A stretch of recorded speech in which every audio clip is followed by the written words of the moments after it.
Brock Purdy's going to be better in 2023. He's going to be healthy too.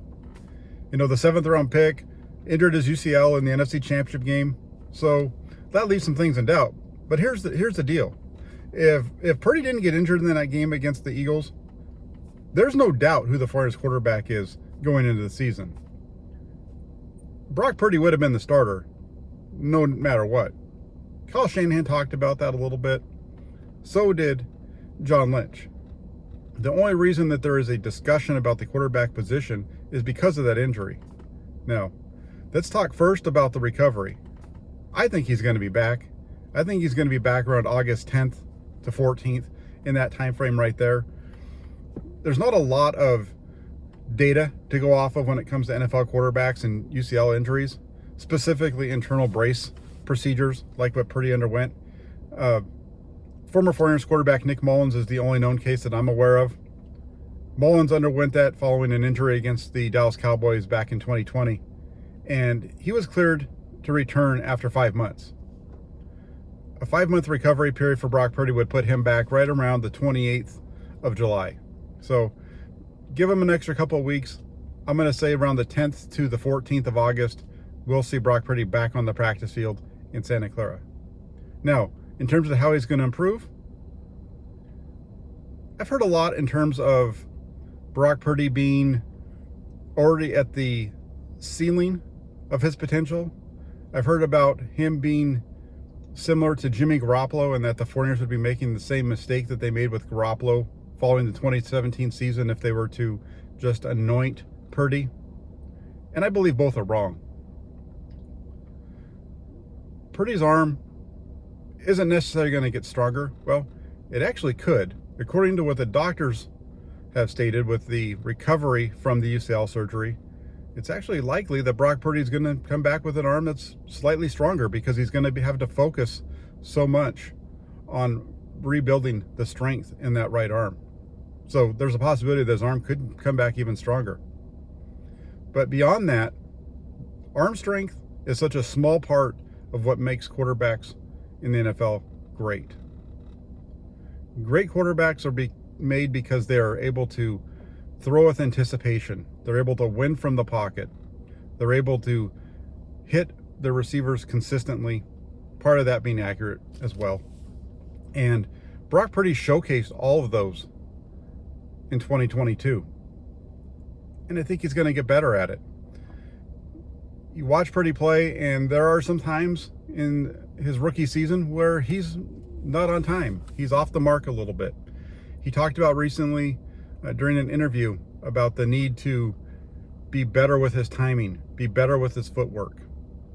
Those are all really small things that the casual fan doesn't recognize because we get carried away with the deep ball and the crazy runs and those types of things. Well, Purdy has the ability to make the deep ball throws.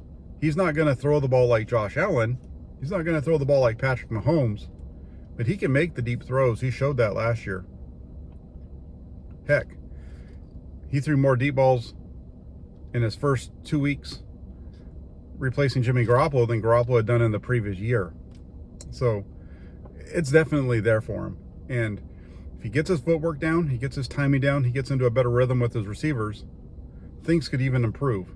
And that would be amazing considering that what Brock Purdy did in 2022 is something that I don't think we've seen a 49ers quarterback be able to achieve since the days of Steve Young.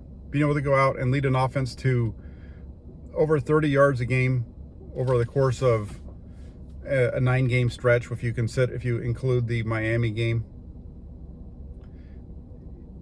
You know, it's all there for him. And then you talk about Jimmy Garoppolo and how Garoppolo was able to get this big contract and how the 49ers messed up, and that's the same mistake they'd make with Purdy. And I have to say, I don't see it. Brock Purdy and Jimmy Garoppolo aren't the same. They're not really even all that close. Brock Purdy, only 3 interceptions in his rookie season once he stepped into the starting lineup. 16 touchdown passes, a couple of runs. Not even close to what Garoppolo did in 2017. And Garoppolo in 2017 was doing that against a bunch of bad teams. You got to remember, one of those wins at the end of the season for Garoppolo, those 5 wins, came against a Los Angeles Rams team in the last week of the season that was resting their starters to get ready for the playoffs.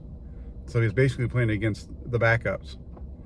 And Brock Purdy, on the flip side, was pushing through a playoff run,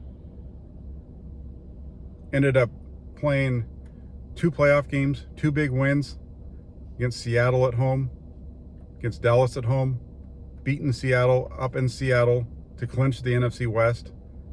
That's not anything close to what Jimmy Garoppolo did during that 2017 run. Now, again, Purdy needs to show that he can recover.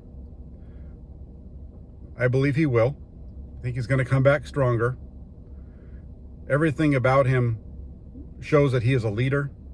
And I think that's one of the biggest strengths. You know, in a recent interview, referenced it a little bit earlier, but he talked about the pros and the cons. And the biggest pro for Brock Purdy is his ability to show that he's a leader, to come in and make the plays for the team, to be able to take the hard coaching of Kyle Shanahan and apply it without letting it be too hard on him, without letting it wear him down. And I think the sky's the limit for Brock Purdy. I think Purdy has the ability to be one of the better quarterbacks in the NFL. He showed it last year over that stretch when he came in to replace Garoppolo. Purdy was able to put up a quarterback rating that was at the top of the NFL. So he has the ability, he has the coach behind him, he has the playmakers around him, and I would expect Brock Purdy in 2023 to be even better than he was as a rookie. That's it. There's your 49ers Morning Drive with Jack. Thanks for tuning in. If you guys do me a favor, hit that like button on your way out. Also, hit the subscribe button so you don't miss any of the information here from Inside the 49ers with Jack Hammer. Going to be bringing you all the 49ers latest news, updates, rumors, and reports throughout the offseason and then once training camp begins. Thanks a lot. Take care. We'll be talking with you soon.